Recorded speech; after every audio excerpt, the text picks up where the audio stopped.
Good morning, friends. We're out here on the patio on a beautiful out morning, and I thought I would go through how I do what I call an accordion journal. I do these periodically because I use the papers that I've done practicing techniques on, and so I don't make one until I've got a stack of those that I can tear up. And let me show you how I do that. So the first thing is I have a practice page. These are different techniques, or maybe I've just tried out new pencils or new inks or new whatever. They're not pages I expected to keep, and I wondered what I could do with them, and then it occurred to me I could rip them up and make them into these journals. Now, you can use any kind of paper for this, but I just happened to have around, probably went and got them all on sale. I love 2-for-1 sales. But you'll see it's 140-pound mixed media paper. This is 140-pound watercolor paper. All the poundage means is the higher the pounds, the stiffer and thicker the paper. And I started out with that type of paper for these journals accidentally, and then I used another thinner paper, and I like the 140 pounds. So just to give you an idea that the stiffer the paper, of course, the more the pages will stay in place. So I usually begin with this type of a practice page. You can see on this page we've done all kinds of things. We've used all kinds of different materials, inks, paints, pencils, charcoal pencils. Do whatever you want. It's really fun. What I found with this journal is when I do these practice pages, it's almost liberating because now I know it doesn't matter what they turn out. I can then make them into something that I think is fun and beautiful. Here's another page. Just a lot of different uses of white, whatever. This was a page I was trying trees. These pages now, here's another one. Let me pull it out. This is one that I happen to have both sides used.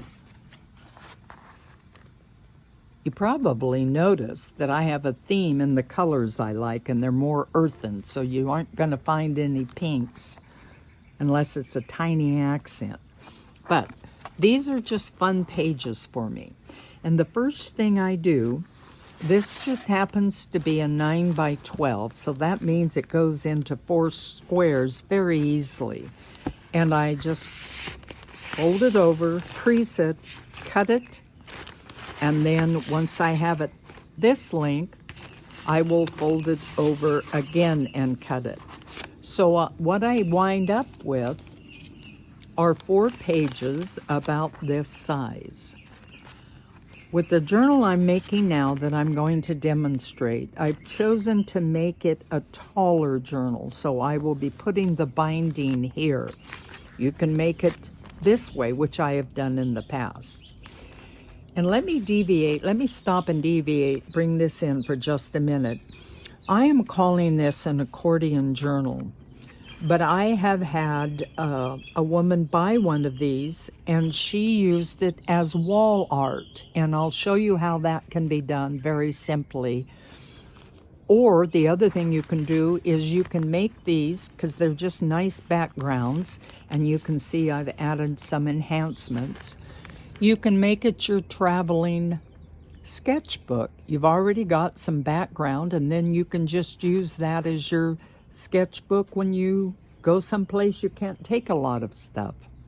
So, this is a page that I'm using. It's pretty plain on the back, but that's okay. Here's another example. We've got these pages that I've done. I've got 5 of them. So we'll put a few of them together to give you the idea. Now, I've already started a journal. On the cover, I've stiffened it a little bit. You can see it won't really bend very much by putting a light piece of cardboard between two of my pages. That gives the cover stability. You can add ephemera to the front of it. You can add something with texture. It's strong enough to hold it. These pages, you can see, bend. So you might want to make sure that your front and back, you do keep it a little stiffer. So here I have started this journal, and it folds out like this, just like an accordion.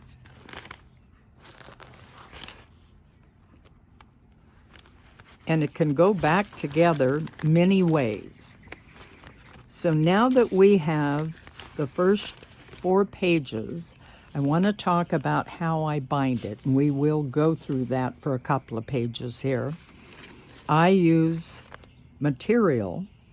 I like to leave, you can see it on this, a wide space, but that's not necessary. You could make it that thin. You could make it almost touching.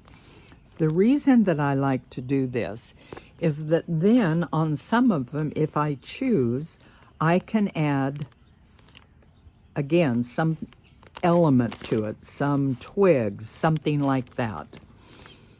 Just sew it in. But it also gives me a nice, see if I can put this back. See, I didn't do that right. Let me show you what I mean. Now my binding, this one over here and this one here, become part of the beauty of the whole thing. So that's one reason that I like to leave them a little wider. What I do is use eco-dyed, rust-dyed, fun materials that I've got around. A lot of them are old, and I do like using vintage. When I do a strip, I'm going to turn this over. This one has no extra binding on this side. Neither does this one. But on the opposite side where I have put the big piece, I will often do small pieces just as an additional stability, maybe to give it a little more character. The other thing that I'm going to do when I get this one done is I'm going to add machine sewing.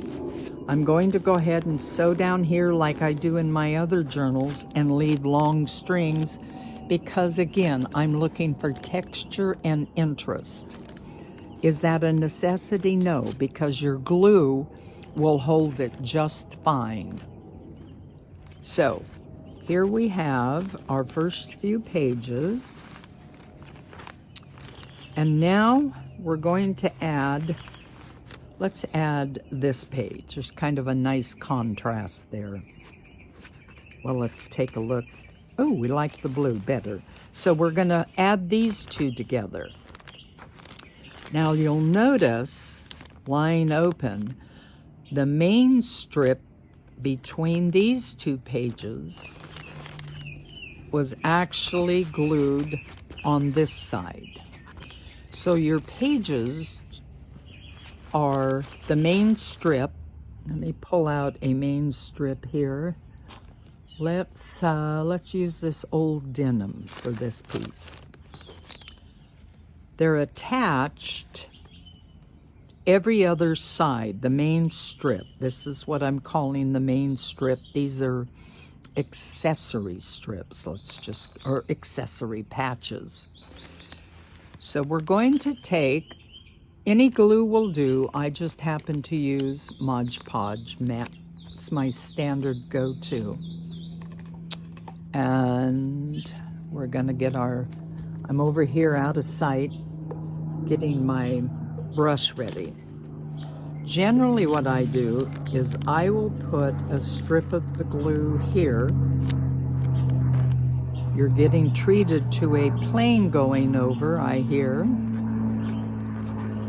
And I will also put a little glue on the material, because what I have found in every journal I work with, material will of course absorb some of the glue, so you have to make sure that you have a lot of it in order for it to attach.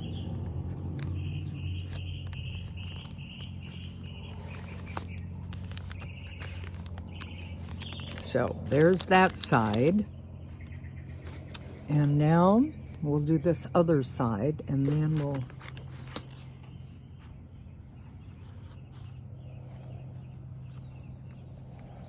now, how do I get the glue on this side, huh? Without ripping it off. Just a little extra. And now, because this particular journal is so uniform in the page sizes, I also try to make sure I've got them lined up. You know, it's no big deal if they're not, really. But now there's our binding for those 2 pages. And if I turn it over, oh, well, maybe I didn't get enough glue. See?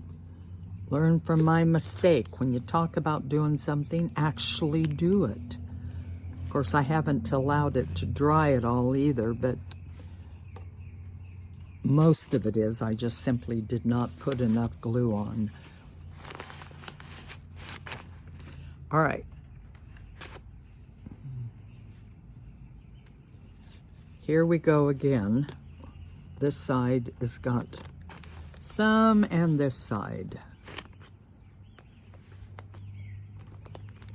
How about this? How about I not get in too big of a hurry, and we just let that sit for a minute. And I do want to show you why on each page I do flip it over. Now let's assume this is not going to fall apart on me.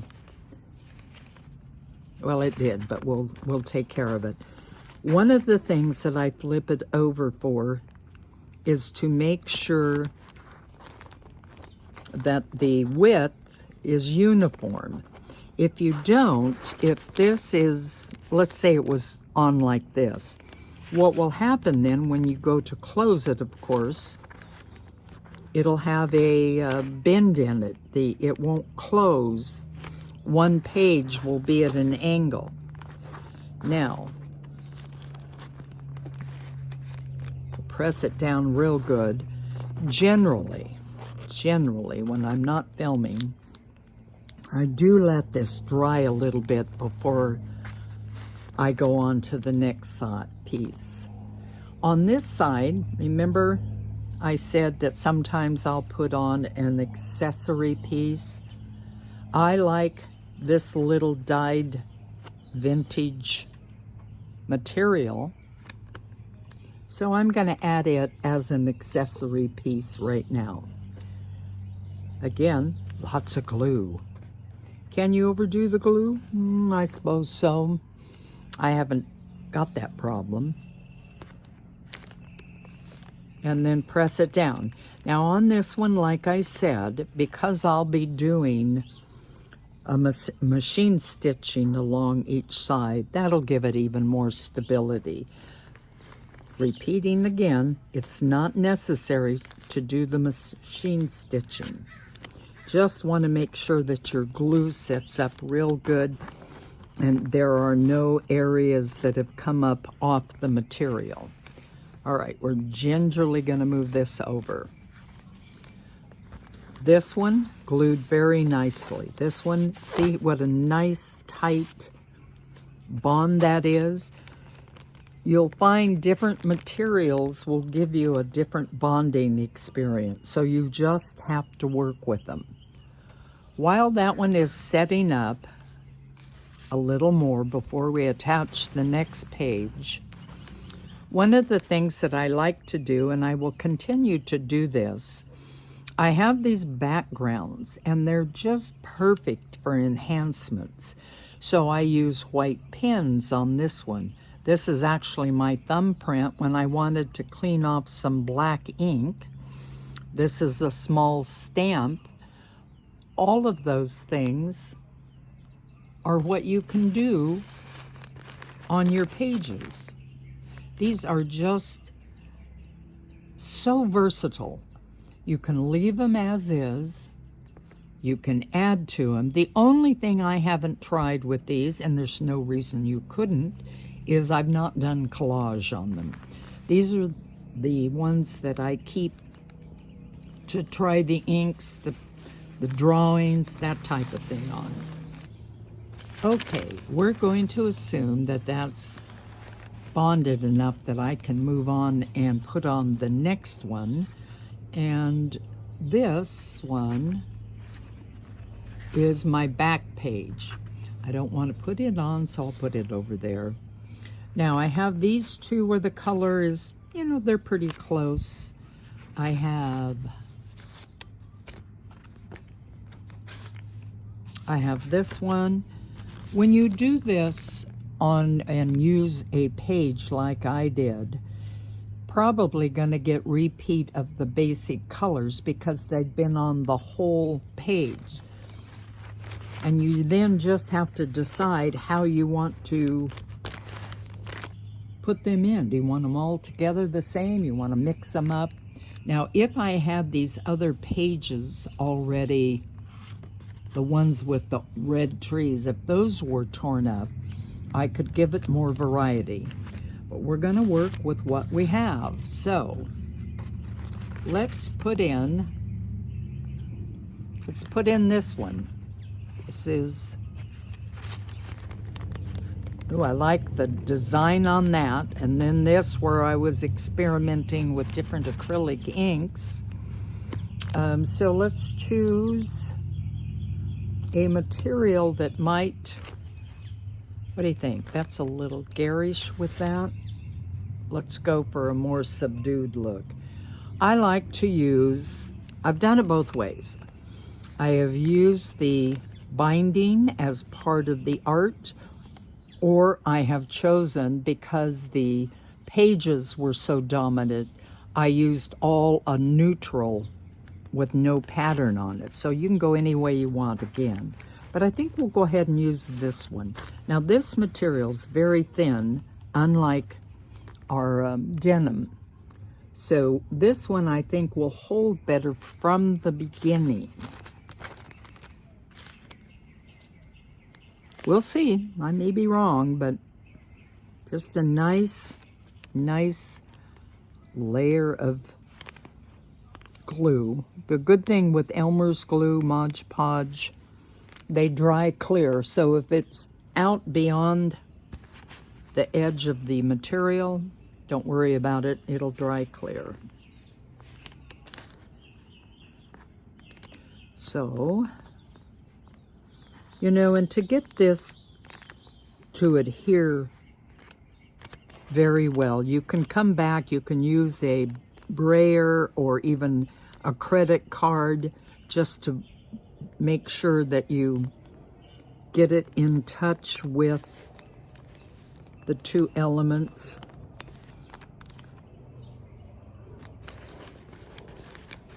Let's go under, are we? Yep, we look good.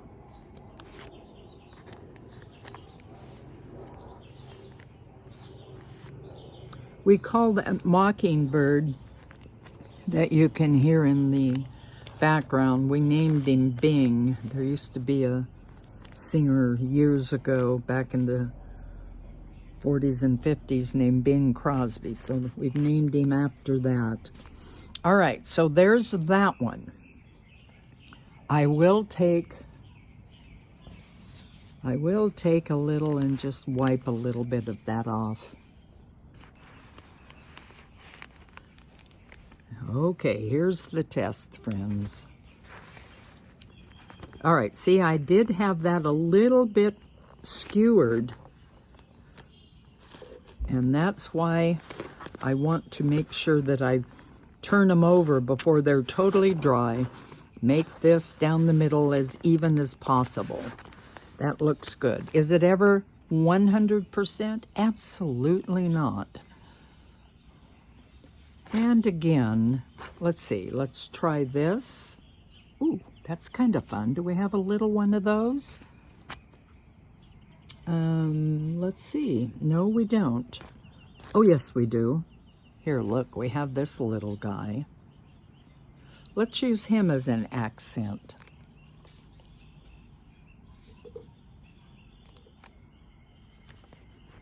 I'm going to get this a little more, not much, just a hair. That's okay. So,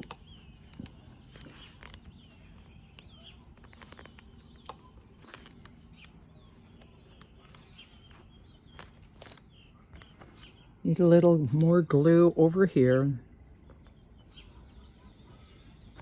and under this edge. There we go. So you can see how what you use for the binding can influence the finished product. One of the things that I want to mention before we go on, so that I don't forget it, when I'm done and everything is set up, I go back around and look and make sure that all of the edges, see that white edge? I will either put ink or paint or pan pastel, some coloring on it so that all my edges are finished also.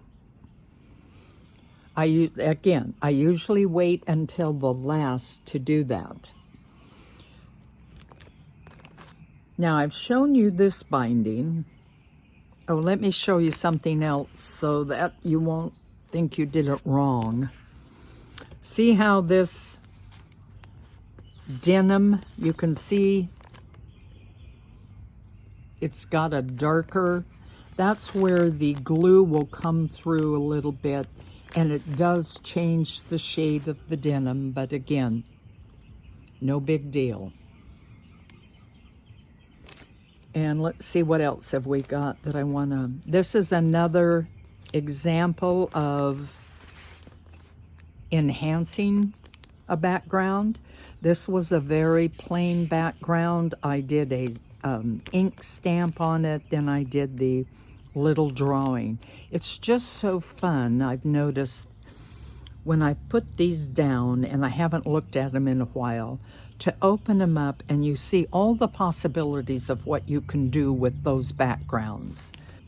Another thing to point out, in case you use acrylics, is when you use inks or watercolors, your paper will not have a sheen to it. When you use acrylics, it will have more of a sheen. See, that won't help. See if I can hold the light where you see there's more of a gloss on that. Again, it's just what you prefer. I didn't even notice it at first, and I'm fine with it. All right, so that's basically the whole process of how I put one of these together. And when one of them lies open like this, you can see that if you put that up on the wall, I can't show you because I can't get far enough away, that could be just a beautiful piece of art on your wall. The final thing I want to mention is a different type of binding. Well, it's the same binding, but it just has a different look. Instead of an entire strip, what I will sometimes do is just put two of the smaller, what I call accessory patches. I'll put two on this side and two on the other side so that I have daylight right in here. It's my more open look to it. And that is also really nice if you're thinking of doing it for wall art, because then you have the wall peeking through in this area. Let me see, in the beginning, like this. This would have been the binding, and you can place that anywhere. And then I would have done the same thing on the other side so that both sides, the bindings are in the same place, and it would be an open weave. Let's call it that, open weave binding. I chose on this one to do the closed weave, for lack of a better word. All right, friends, that's how I put my little accordion journals wall art together. I hope this will give you a chance to go back and look at your practice pages in a new way and see what you can make out of them. Thank you very much for joining me today. I hope to see you next video. And if you have any questions or comments, I'm very happy to read them and answer them when I can.